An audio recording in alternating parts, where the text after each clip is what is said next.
everybody, and welcome to a new edition of the Dandy DJ Driveway Mechanical Monday, where DJs who actually want to make money and keep their money work on their own cars on Mondays.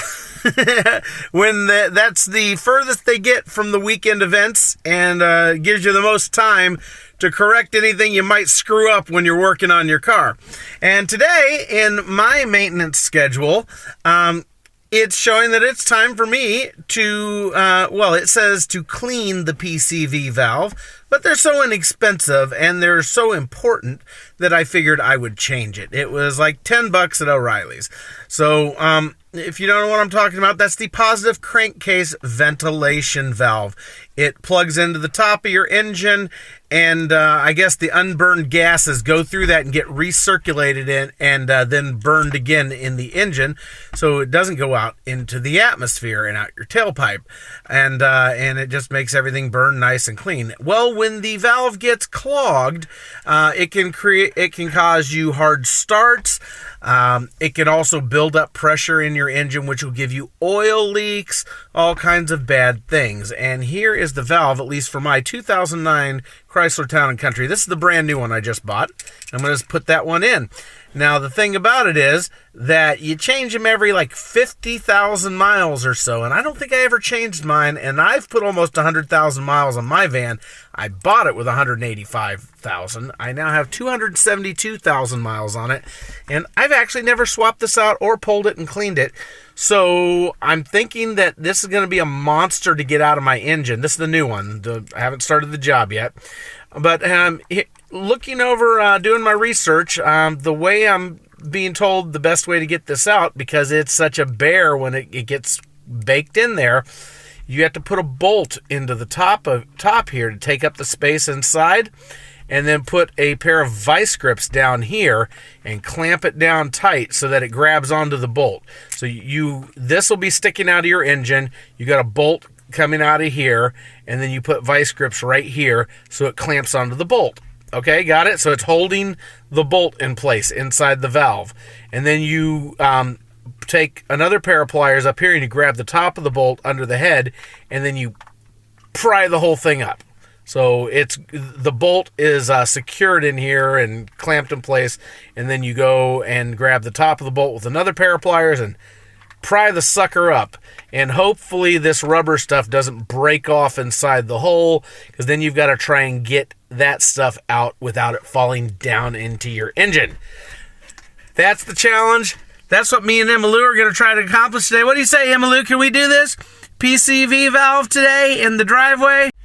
All right, so I found a bolt in my garage in my box of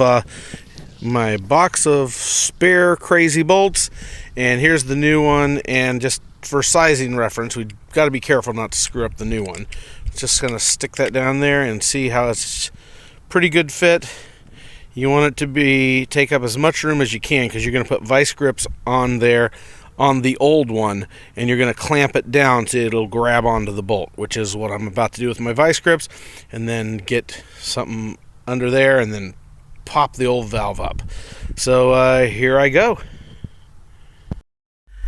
Okay, I think there's my huckleberry. I think that's the tube, which means that the PVC valve is going to be right down here. But there's a clamp, spring clamps on here. And the way this spring clamp is on down here, it's going to be a little tough. I can only feel it. I can't really show it to you very well. I don't think you can get a view there. Well, maybe I can get a view of it. There's a spring clamp on here down here. I gotta get a better view over here. There we go. Spring clamp. I gotta get that thing off and get that hose off of there, and then I'll have access to the PVC valve. Alright, so I had a little problem to where I couldn't get my vice grips onto the clamps. There's a clamp on each end of this hose. That one goes down onto the PCV. So what I did is I undid the clamp up here, and the little things you have to grab on here, they were positioned in such a way on the bottom one to where I couldn't get to them with my vice grips. They were like all in, so I couldn't get to them. So I undid this one, and then I was able to maneuver the hose around and fortunately get the other one into position where I could grab it. So that's a little tip just in case you run into it. Then this little hose comes off, and there we go. There's our huckleberry. That's what we want to get out of there. Let's see if I can pull that out with my fingers. I don't think I can. I don't think I'm going to be able to, but well, I don't know what that. So that's gasoline that's wet on there. I saw it wet on the other side of the hose, and right there is gasoline. See, can I pull it out with my hands? No, I can't. That sucker is in there. So here we go, and I'm gonna try the bolt thing, and we'll see what happens here. Here we go, down the rabbit hole. No turning back. Okay, so I got it out, and here it is. The way I got it out is, see this, if I can point this out to you without killing myself, there's a little, you see it right there, little piece of engine block right there with nothing screwed to it.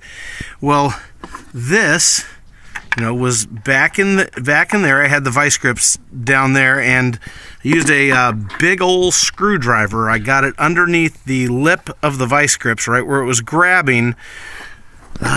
Right where it was grabbing, I got just underneath the tool, and I was able to pry it with a screwdriver, a great big old screwdriver, and get it out of there. But it left this piece of rubber gasket, broke off and was down in there, and I fished that out with a very, very small screwdriver, and it came right out.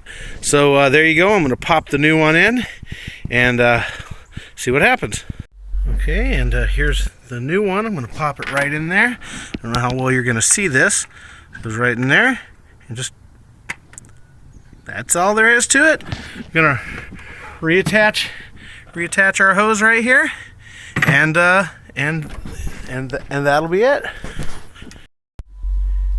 And as you can see, it's all put back together now. And a little bit of advice: do yourself a favor and make sure the points where you grab the clamps, make sure you put them back where you can grab them again in the future. So there we go. And let's go start this thing up and see how it does.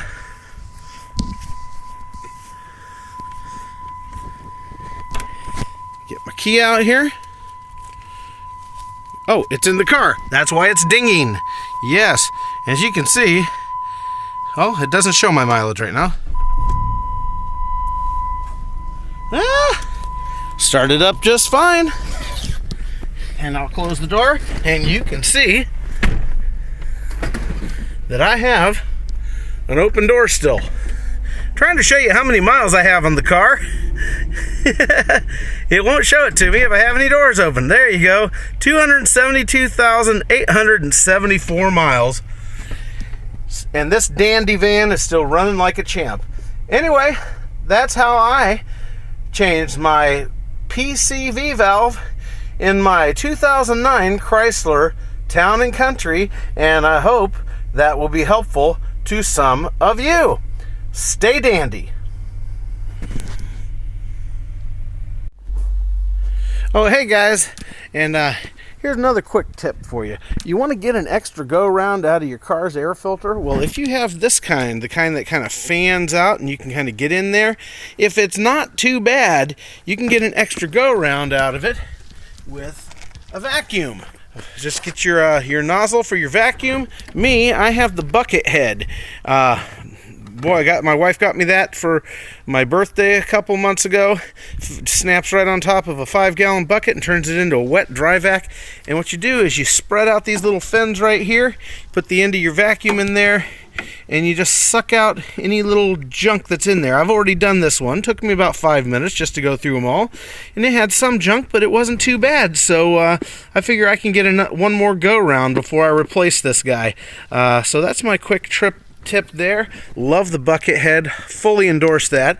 But yeah, get an extra go round out of your air filter if you can, unless you live in a super dusty environment. And while you have it out, also can't get my phone over there because my cord's not long enough and my battery's on the edge of dying, but also get that vacuum down in there and down in where the filter goes and get up any junk that's sitting down there too before you put it all back together. Anyway, Dandy DJ in the driveway on a Mechanical Monday here in Murfreesboro, Tennessee. Y'all stay dandy now.